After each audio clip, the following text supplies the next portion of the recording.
Hi folks, and welcome back to the Woodland Orchard. Sorry it's been a while since the last video, a couple of months I think, but there's good reason for that. We've been away travelling and visiting various sites, a 150 acre regenerative farm, a health and well-being garden, and a food forest, another food forest, but a food forest with a difference. So some more stuff coming up from those sites in the near future. But I thought tonight it's just a really pleasant evening, and for once the sun has actually disappeared a little bit. The last couple of days have been scorching hot, and I thought we'd have a little evening wander as we did last time, and I'll show you what's happening. So I walk through a cherry tree at the Woodland Orchard at this point of the year, and in particular I want to take a look at regeneration, because it does feel as though the site now is starting to tip into natural regeneration. And case in point is this hazel. Now this hazel, nestling underneath the cherry tree, wasn't planted by me. Last winter we had a visitor, a grey squirrel, planted quite a few hazelnuts on the site, and in fact so far I've counted 12 new hazels that were planted by the squirrel. Now some of these not necessarily in the most convenient place. This one, for example, is extremely close to this apple tree, but I'm still undecided about this one. I might actually let this live where it has been planted. Some of the others are in absolutely fantastic ideal positions, and some of them definitely need moving, particularly this one that was planted by that lovely squirrel in an old potato pot. It's a 30-litre pot that I used last year for planting potatoes, so that will come out of that pot and go into an area that's far more appropriate to it. But at the end of the day, I'm really happy just to see new hazels popping up here. Absolutely no work or input from me, other than I allow some of the hazel shrubs to get to a point where they'll fruit and not coppice them just as they go into fruit. So it's really good. It's just one example of how once a site has become established, it starts to naturally regenerate. But of course there are interventions that we make as well. So for example, this last season, as you've seen on a previous video, we did quite a lot of coppicing and pollarding. So let's go and see how the willows in particular have actually responded to that. I'm actually really pleased with the results. So let's go and take a look. So here we are heading into that little woodland strip area at one end of the orchard, and as we come around the corner down a very overgrown path which has been slightly cleared, so I came back, we'll see the willow. And that, I'll put a date on the video as to when I actually cut that back, and an image of what it looked like after it had been cut back. But that is quite a magnificent set of regrowth, or spurt of regrowth I could say. Now there are some negatives here. The willow has got this nasty rust on it this season, which looks unsightly. You know, to be honest, it's not going to kill the tree, so I'm kind of relaxed about it. We'll see how that develops. If it gets too bad, then we'll have to think about chopping and burning, but right now I'm just really pleased with the height of that regrowth. I'll actually have a measure of the length of the new shoots and drop it on as a caption, but I'm really pleased with that level of regrowth at this stage of the year. We're going to get some useful material out of that when we come to pollard it again in the future, and I probably won't have to wait 5 years, which is what I thought I might have to wait, before we get some useful material out of it. That's really good.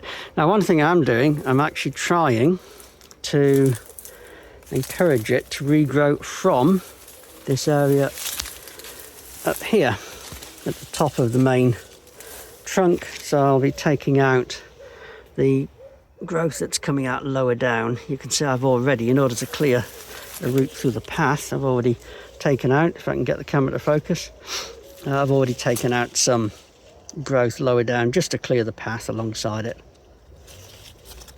And here's another pollarded tree, this one an ornamental, which I took back again. I'll put in some images of what it looked like after we'd done the work, and I'll pop on the screen the height of the regrowth that we've had so far. Another very productive pollarded tree. And similarly, I'm really happy with the regrowth in the hazel coppice. It's looking really good. If I can find my way through the inevitable nettles, which I'm quite happy to allow to grow here.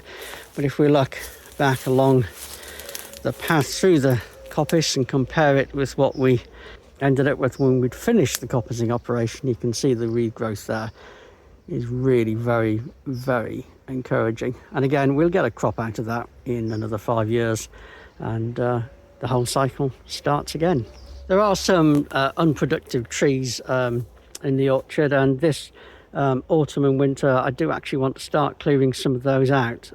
There's a there we go. This cherry tree, for example, very rarely fruits, and it's kind of in the way because I have this idea of putting in a linear food forest just about where I'm stood, and that's kind of just off to one side, but it's a little bit in the way. So I think I'll be taking that down in the next week or so.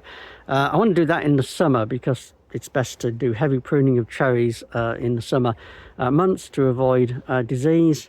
And yeah, I think that counts. If I'm going to take a cherry out completely, then its rootstock inevitably will push up quite a lot of suckers, and I'd rather do that at a time when the root system might not get diseased because of the cuts above ground, if that makes sense.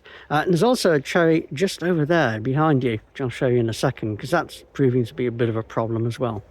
So this is bordering some apples and pears. There's a couple of apples, a couple of pears. There's an understory of currants and rhubarb and so on. But to be honest, it is just overshading this area a little bit too much now.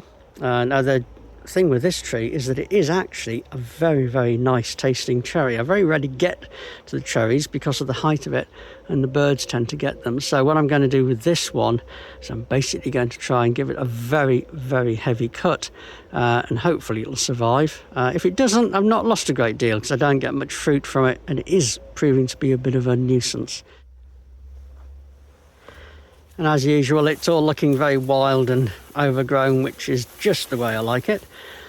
Oh, we've had some good crops starting to come in. For example, just on the left here, there's a lovely damson tree.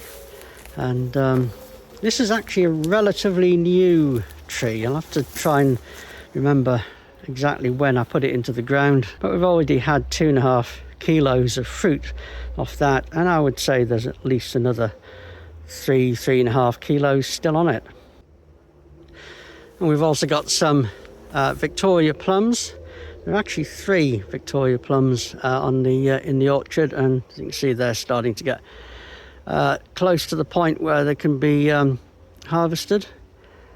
Absolutely beautiful crop. We do have an issue with some fungal rot, which I'll see if I can spot any. I think I've cleaned most of it off actually, but it kind of mummifies the fruit. It's a very odd looking pest, or disease rather.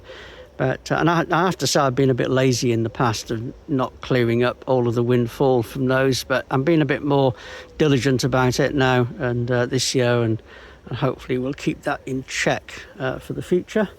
We've also had some incredible apricots. Apricots are a bit hit and miss on this site because of weather conditions, and it's not really the climate for apricots, but every now and then we get an absolutely incredible crop, and the taste is just amazing.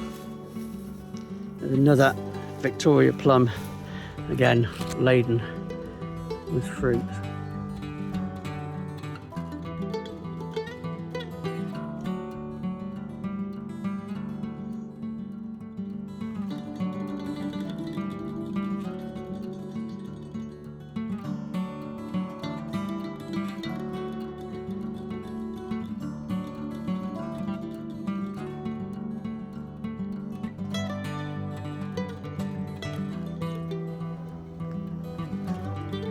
Good to see a good apple crop building up again this year. We generally get a good crop of apples, to be honest.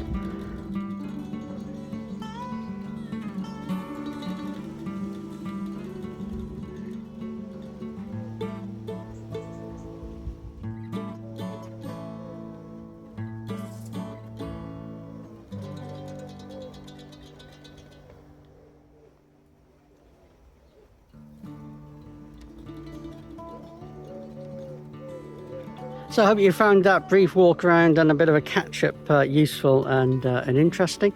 If you've got any questions about what I'm doing here, then feel free to comment away, and happy to discuss any aspect of the site.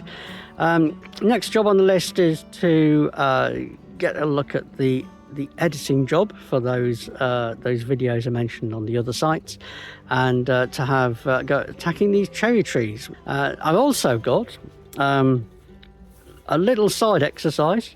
I've actually registered on a permaculture design certificate course, so that is actually taking up quite a lot of my time at the moment, but I thought it was time, having been working on this site for 20 years, that I better formalise some of my knowledge and also gain some new, and it's already proving very beneficial for that. So I'll probably make some comments about the PDC as well as we go through this sequence of videos. One other thing I can mention, out of all the things I've mentioned, is that we're also taking on a new project, and that's in an urban space, and I'll give you more details about that in the future once we formalise things. But we'll be taking on a new site, applying some of these techniques in a small urban yard. So that's going to be really interesting to document, and there'll be some more information on that coming soon. Lots coming, so do call back and keep in touch. Let me know what you think in the comments, and I'll speak to you soon. Take care. See you soon.